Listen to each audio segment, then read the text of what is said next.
Hi, my name is Zer, and this is just a random little rant I wanted to record because I've been thinking about a lot of stuff lately. So I decided, hey, why not make a YouTube video out of it? Um, this isn't scripted or anything like that, so I apologize if I come up as very scatterbrained or scatterbrained again or something. I don't know. Maybe I'll do more scripted bits in the future, but for right now, this is what I got. So yeah. So one of the main things I wanted to talk about, because I've been thinking about it a lot lately, is just the general state of the, I guess, gaming industry. Silksong was recently, got its release date announcement. I'm extremely excited for it. Really, really am. And I'm excited for it, right? And I've just been thinking about how consoles and stuff like that still exist. And I'm not saying that there's no reason for consoles per se, but given the landscape of both, how just gaming has become so, I guess, greedy and capitalistic when it comes to how practices are, I just kind of like imagining a world where things are, I guess, better.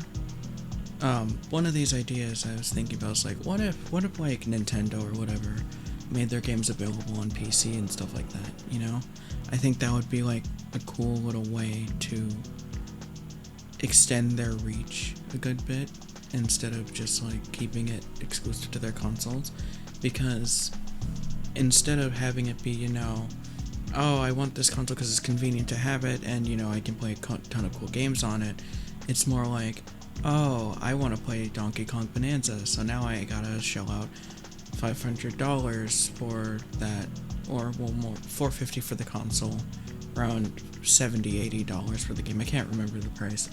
I'll put it up on the screen. But the big thing for me is just it would be cool, if you want to stop people from, emulating your games or doing something that you don't want to with them, then I feel like it's a service problem, right? You could reach a much wider audience and get more of that sweet, delicious money if you just put the games on PC and ported them yourself, And I get the need to, have your own thing going on, it's we want all our things on our things so that you have to, use our thing to play our things. And it's I get it, I really do, but it's also at least if you put the games on PC, then you could have the additional, money from that, right? And you could even sell accessories, you could show Joy-Cons that are made to be able to pair with PC. You could do all that stuff and still be able to have your console people, right? And I feel it would be a good investment because a lot of people who like playing Nintendo games can't justify the spending of $500 on a console, And the same is kind of true for Xbox and PlayStation, but at the least with them, it's less of an issue of you literally can't play the games anywhere else. For example, Stellar Blade. I really like Stellar Blade, and I thought it was cool when it came out on PS5.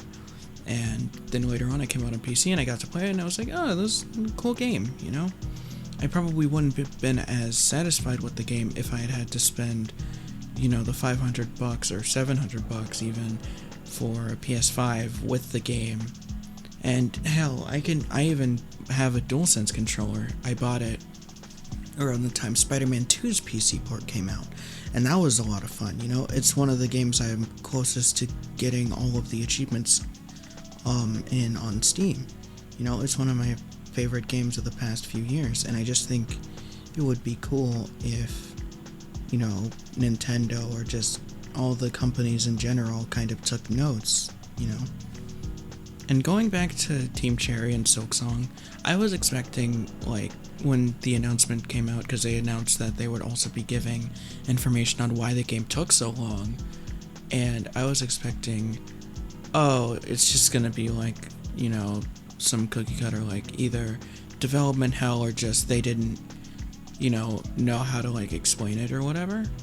And it's just for me, when I saw that the reason they didn't say anything is because they were having fun and didn't really want to give information, right? Because they didn't want to exhaust people. I was like, I think about it, like, that makes sense. All of the anger in my body at them for them not communicating kind of vanished, because it was like, I mean, I get it. I probably would do the same thing in their situation if I was working on a game for that long, And they didn't lie to the community per se. They just chose to take their time with it, and I think that that's admirable, And again, it's a team of like 3 people plus Christopher Larkin, so that's 4. But 3 main people, I think, working on the game. So I just think that's cool. I understand why the game took so long to make, and I'm excited to finally play it whenever it comes out, because it looks like it's going to be peak.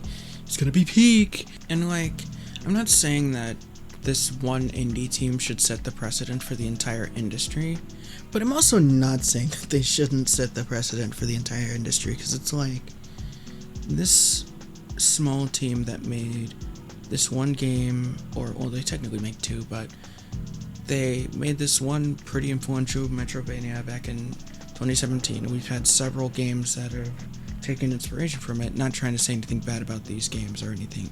I think all of these games are cool. You got Constance, you got Nine Souls, you got, I think, Bow, Teal of the Lotus, and various others, that are different takes on the Metroidvania genre, which is my personal favorite. And it's just cool to see the inspiration being taken, And I think that the gaming industry as a whole could take from the idea that make the game good, Even with games like The Legend of Zelda Tears of the Kingdom, which is a game I bought on launch day, by the way, right? I bought the game on launch day. I played it was pretty good. I liked it a decent bit, right? And, I kind of had some issues with it, but I didn't really understand what my issues with the game were until later on, and it ultimately kind of boiled down to, it felt like an experiment on top of an experiment, if that makes sense. Like, Breath of the Wild was already an extremely experimental Zelda game, right? People didn't like certain things about it, like the dungeons, the divine beasts, some people didn't like the open world as much. I thought it was fine, at least in concept. I think it could have used more things to do, more things to interact with, but I thought it was okay for all intents and purposes. But then there was Tears of the Kingdom comes around, and it kind of didn't do anything to fix the issues I had with the original game. It kind of just, if anything, it amplified those issues. Like, there were small quality of life improvements, but it didn't feel like a refined Breath of the Wild. It just felt like more of it, for better and for worse, right? If you want a video to watch on that, by the way, skittybitty's I Hate Tears of the Kingdom video is probably the best way you can find. There are a few others like PhantomBane and Zeltik. All of them obviously have valid opinions and whatnot, but I just personally, the more time I sit with it, the more I realize, damn, that game was kind of disappointing, It's just it's just saddening to see how a lot of the times gimmicks will be the thing.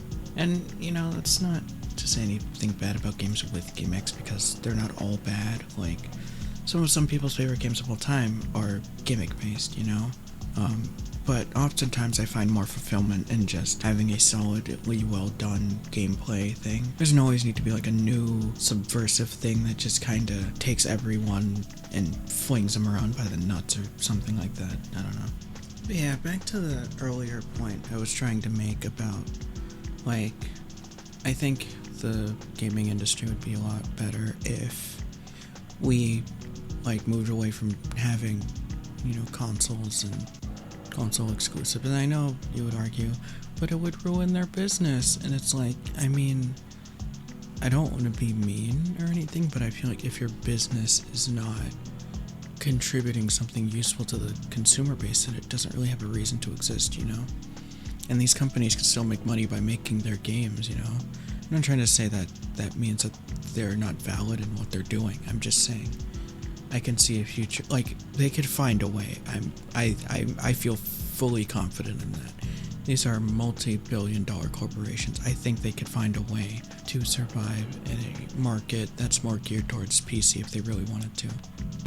And I think that the saddest part for me is the fact that there are so many people who defend it, you know, like they'll defend like how expensive the Switch 2 is or how expensive consoles are when, at least nowadays, consoles only are really there to play the games, and that's okay. You know, consoles being there to be a curated, focused experience is not a bad thing.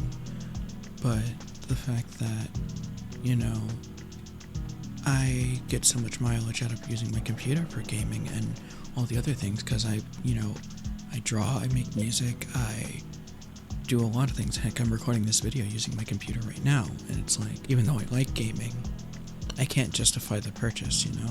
It's one of those things. I say all these things because I just think it's kind of just annoying to be sitting here on the sidelines where it's like, if you did this thing, I would be more comfortable giving you my money, but then it's like, we want a monopoly, and you can't do anything about it. So now I can't bring myself to buy a Switch 2 because it's like, I really want to play DK Bonanza, but I do not want to support Nintendo because of all of their stupid anti-consumer practices. And then they like to complain when people emulate their older games when it's like, they only just now added a way to remap buttons in the Super Nintendo app on Switch 2, and even then you still have to pay at minimum $20 a year for that, so it's like, RetroArch for me, you know, because then I can play with custom ROMs and, you know, various different things. I can do all these crazy things that I couldn't do on a Switch 2 because you guys hate anyone using the thing that they bought in the way that they want to use it, you know, and I get it because security and all that, but I don't know, man. I think it's kind of crappy the way that they've handled people who mod their systems because they want to do more with it, you know, like people who homebrew their systems or things like that. And I get it because piracy and all that, but it's also like typically piracy is a service problem, you know. So if you provide a good service, then people won't pirate. But I guess that just doesn't matter to big companies like Nintendo, which, I mean, I get it from their perspective. It's like people will buy it, so whatever. But I just personally hope that, you know, maybe one of these days they'll have a wake-up call or something will happen and they'll be forced to acknowledge, hey, we might actually have to treat our customers decently in order to get more money, and we like money, right? So I don't know, I just think that's weird. I don't think this video had very good structuring or anything like that. If I decide to make more things like this, then maybe I'll make an attempt to, I don't know, do something, or maybe I'll make commentary videos about like art or something like that. We'll see. Either way, I hope you enjoyed or whatever. If you want to, feel free to like, comment, and subscribe. You know, tell me what you thought, tell me what I can improve, all that stuff. And yeah, I'll try and have something entertaining in the background. I'm thinking Sonic Frontiers footage because it's probably like the main thing I have that will work for this format, but whatever. I hope you guys have a wonderful night, and yeah, stay safe out there, okay? Love you. Bye-bye.